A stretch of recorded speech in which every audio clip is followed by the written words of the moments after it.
Maybe in another life, I will make you... Pre, Katy Perry pa.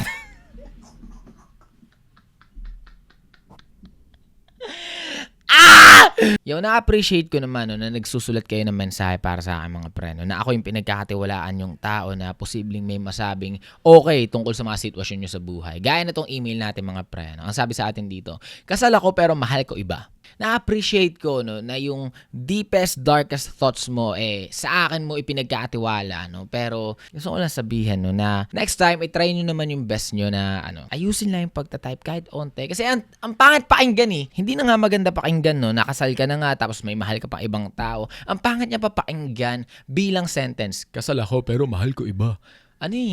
Parang sinulat ni Patrick Starfish yung email mo. Yun lang naman, gusto ko lang i-encourage yung mga tao na subukan nyo naman magpadala sa akin ng mensahe na hindi ko naman inaasam na maging perfecto kayo sa pagsusulat, diba? Hindi ko inaasam na maging makata kayo sa mga sinusulat yung letter. Pero ayusin nyo lang sana yung pagka-construct ng words, diba? Kasi pakiramdam ko hindi ka naman ganito magsalita sa personally.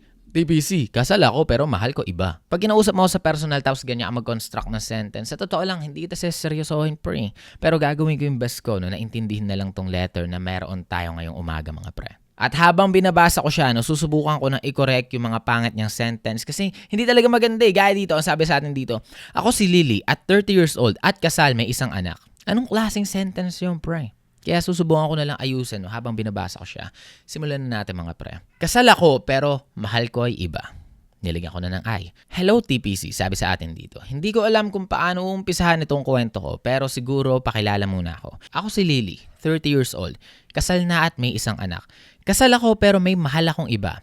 Oo, alam kong mali. Siya ay si Miro. Nasa mid-20s na siya. And he is also in a relationship. Long-term relationship. Ganun niya talaga tinype mga pre. Mahaba yung R. Long-term relationship. More than 5 years na. Sabi niya dito, nagkakalala kami sa isang online game. Nagbalik loob ako sa pag-gaming after long years since nagka-time na ako. At ayun na nga, nag-match ang personalities namin.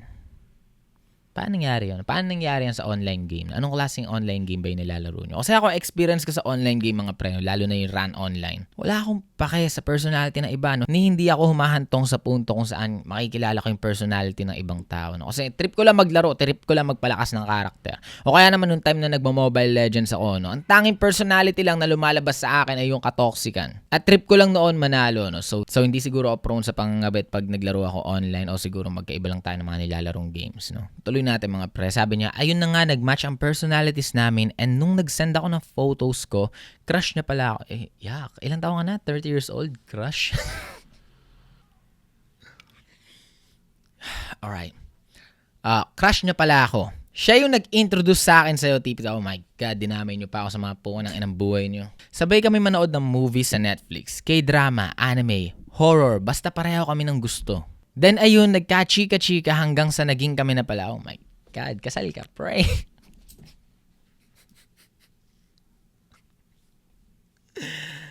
Sa totoo lang, isa sa naging problema mo, ang dami mong time, pre. Anong klaseng buhay to, Kasal ka na tapos may time ka manood with a stranger ng Netflix, K-drama, anime. What the fuck are you doing with your life, though? Tapos yun, naging sila daw. Alam namin sa isa't isa na mali pero mas marami pa kaming time kaysa sa mga partners namin. We both have issues sa partner namin. Mahirap paniwalaan to para sa akin, may mga issues kami sa partners namin. Well, madali nang i-pinpoint yung mga issues na yan, lalo pat meron kang ganitong klaseng kasalukuyang sitwasyon. Mahirap pagkatiwalaan tong statement na to, na may mga issues kami sa partner namin. Lalo pa kung itong mga issues na to ay posibleng yung gamitin sa pag-justify nyo sa mga actions na pinili nyo. Posibleng ma-invalidate tong mga issues na to, kasi gumawa na kayo ng mali, di ba? Posibleng magmukha na lang siyang justification sa mga pangit na bagay na pinili nyo. Kahit ako magkakaroon ako ng issues sa motor ko ngayon, kung sakali may magbibigay sa akin ng big bike, diba? Ano ba mga issues sa NMAX ko? Ang pangit nga Ang ganda ng big bike sarap gamitin Pero kung wala yung presence ng big bike, diba? My NMAX is a reliable fucking motorcycle, At kung may issues man siya, aayusin ko yung issues na yun, kasi mahal ko yung motor na to Kasangga ako na to sa napakarami kong biyahe, di ba? At kung may problema man, ipapagawa ko. So anyway, tuloy na natin mga pre. Sabi niya, ulitin lang natin, we both have issues sa partners namin. Ako nakasal, pero ang asawa ko, madalas mang babae noon. Well, legit na issue yan. Pero issue yan na dapat inayos nyo muna, 'di ba? Kung may issue ka pala na ganyan na ang dalas babae ng asawa mo noon, bakit di ka nakapaghiwalay? Bakit di mo hiniwalayan yung partner mo noon? Mabarkada, etc. Nabawasan naman pero andun yung pain na may hinahanap pa din ako. At siya naman ay may sariling issue din pero alam ko mali. Pero wala, ang pangit talaga mag-type ng taong to. Diyos ko po. Okay. Ulitin natin. At siya naman may sariling issue din. Pero alam kong mali pero wala, mapusok at oh my God. Ang pangit kasi ito, i-screenshot ko. Sabi niya, pero alam ko mali kami. Pero wala, mapusok ang pag-ibig pinasok namin. Mapusok daw yung pag-ibig na pinasok nila kahit alam nila mali. Jesus Christ. Puno ng saya at napunan yung hinahanap namin na hindi namin maramdaman sa partners namin. Never kami nagkita. Ayoko kasi oh my God, hindi siya gumagamit ng kamas, mga preno. My God. Never kami nagkita. Ayoko kasi natatakot ako baka anong magawa namin at pareho namin lalo ikapahamak at sobrang malaking gulo. Mas magulo, mas makasalanan. We lasted for 7 months. Alam ko, TPC mali ako. Siguro gusto niyong bigyan ng emphasis dito, no? Alam ko, TPC mali ako. Wala lang siyang ginamit na proper pauses dito sa sentence niya, no? Kaya hindi gaano ka-emotional yung dating nung tinype niya. Fast forward daw. February 7, I decided to end our story. Hindi kami nag-away, walang tampuhan, walang samaan ng loob. It's just that I needed to end this. Kailangan nang tapusin ang kasalanan na ito. Nagiging busy na din ako dahil ang dami kong responsibilidad. Ayoko na din na mas lumalim, mas tumagal ang kasalanan na ito. Pinagdasal ko at pinag-isipan kong mabuti at nirespeto niya yun. Ramdam ko sa bawat letra ng mensahe niya yung iyak at sakit na nararamdaman niya. Jesus Christ.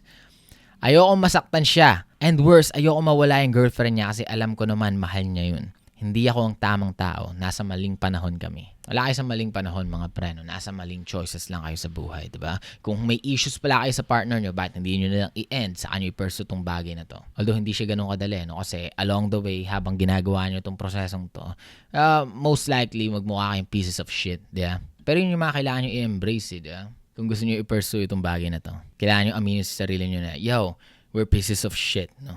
Ano ba gagawin natin?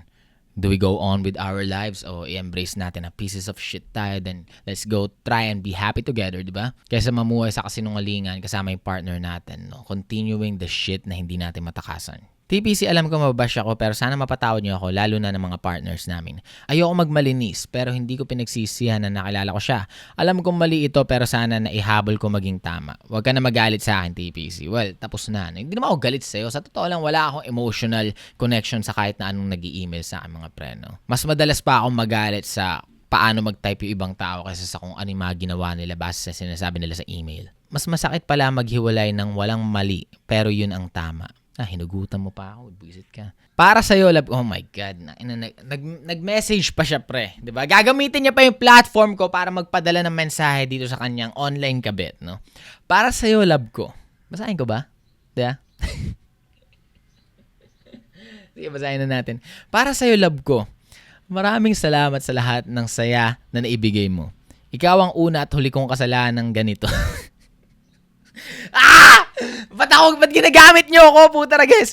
Madami akong natutunan sa'yo. Sana pag nag-heal na tayo pareho, maging mabuting magkaibigan tayo. Oh my God, wag na kayong magkaroon ng connection, di ba? Kasi magiging prone lang kayo sa Magiging prone lang kayo ulit sa paggawa ng mali. Tigilan nyo na to, na i-block nyo isa't isa. Kung talagang ang purpose nyo ngayon mag-continue sa mga relationship na meron kayo at ayusin yung mga issues na sinasabi nyo. Wala akong nabasa dito na itatama mo yung mga issues, di ba? Naging busy ka lang, so i-ignore mo na lang ulit yung issues. Anong mangyayari? Hihintay mo lang ulit yung susunod na moment na hindi mo nakayanan ulit yung mga issues na kinakaharap mo, kaya hahanap ka ulit ng escape sa pamamagitan ng paghahanap ng attention mula sa ibang tao. Address may issues mo sa buhay, di ba? May issue ko pala sa asawa mo Di itama mo yung mga issue na yan. At kung hindi mo maitama, baka kailangan mo nang itama yung sitwasyon mo, no? May pag-iwalay ka, di ba? Alam kong hindi ganun kadali kung sasabihin natin yun, pero wala Minsan doon natatama ang sitwasyon ng isang tao Huling mensahe niya, at sana laging piliin yung tama. Mamahalin kang malayo. Oh my God. Oh my God, bro. Oh my God, bro. Maybe in another life, I will make you tang ina pre, kumiti very bad.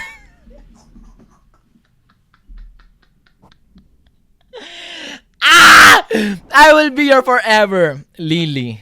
Oh my God. Oh my God.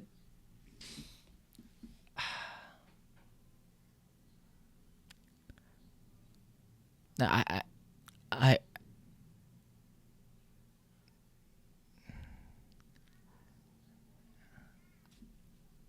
yun na yung video natin mga pre, no? Sheesh.